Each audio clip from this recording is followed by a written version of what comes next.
Lamang hinigugma kung kapag laan ka nagsuon. Ato na sa malipay kung musta sa matag usa sa bisan asa nga dapit man ikaw o kita tanan ni kalibutan nagihuyo sa Ginoo atong buhi.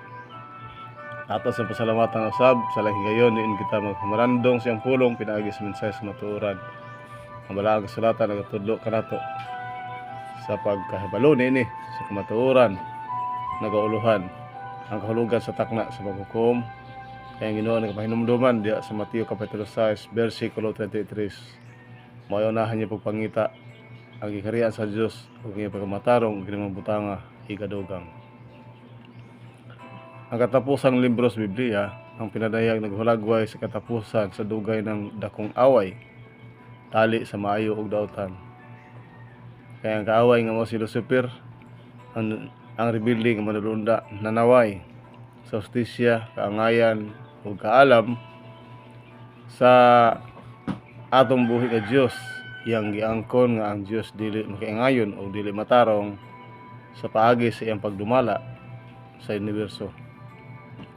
Ang katapusang paghukom diha sa pinadayag ana gayud sa sentro niini nga away bahin sa kinaiya sa Dios.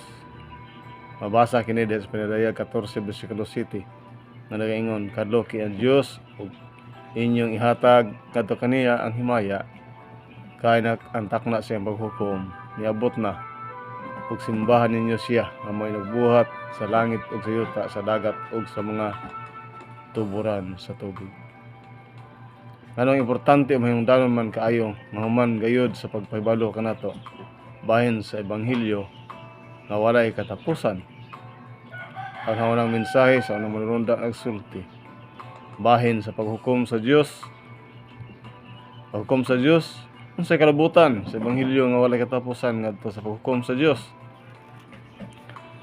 Kaya ang ebanghelyo ug ang paghukom kabahin sa mensahe sa unang manununda.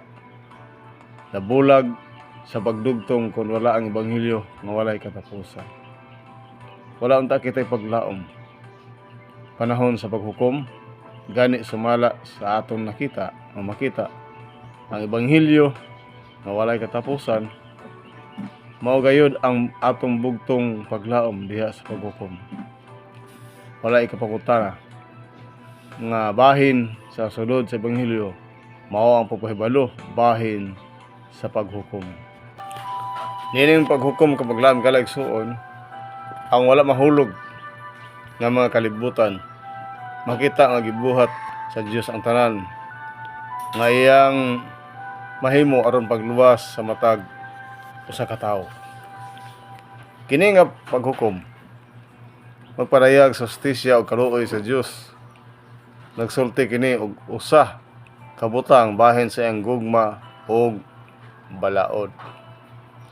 Nagsulti kini bahin sa iyang grasya sa pagluwas ug sa iyang gahom sa pagpahigawas. Kini nga paghukom kabahin sa katapusang sulbad sa Dios sa problema sa sala, sa dakong away, tali sa maayo ug daotan dinhi sa universo.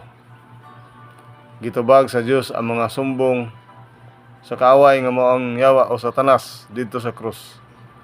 Apan sa paghukom, iyang ipadayag ang iyang gibuhat. Ang tanang butang nga mahimo aron pagluwas kanato o pagdala kanato ngadto sa krus. Ang walay kinutuban gamay tukma detalyado nga mga record ablihan sumala sa Daniel Kapitulo 7 versikulo 10. Bililhon kayo kita ngadto sa Dios sa pagkaagi nga ang tibuok universo ni hunong sa paghunahuna sa mga pagpili nga atong gihimo diha sa kahayag, pagpangalyupo sa Espiritu Santo og sa pagtubos nga sa wala gyud bayad gihatag ni Kristo didto sa cross sa Kalbaryo. Ato kini nga basa, kung basahon nato pag-ayo ang Salmo 51 versikulo 1 ngadto sa 4. Sa unsang paagi kini nga mga bersikulo makatabang paghatag ug kahayag bahin sa kahulugan ug katuyuan sa paghukom kanatong tanan. Nagaingon ang balang kasulatan sa Salmo 51, 1-4. Maluoy ka kanako, O Diyos, sumala sa imong higugmaong kalulok. Sumala sa kadaghanon sa imong mga malumong kaluoy. Palaa ang akong mga kalapasan. Hugasan mo ako pag-ayo gikan sa akong kasalanan, ug hinluan mo ako gikan sa akong mga sala. Kay naila ko ang akong mga kalapasan, ug ang akong sala sa gihapon aniya sa akong atubangan. Batok kanimo lamang nakasala ko, ug nabuhat ko ang dautan sa imong pagtan-aw. Aron ikaw pagailhon nga matarong sa diha nga ikaw magasulti, ug pagailhon nga ulay sa diha nga ikaw magahukom kapag laom.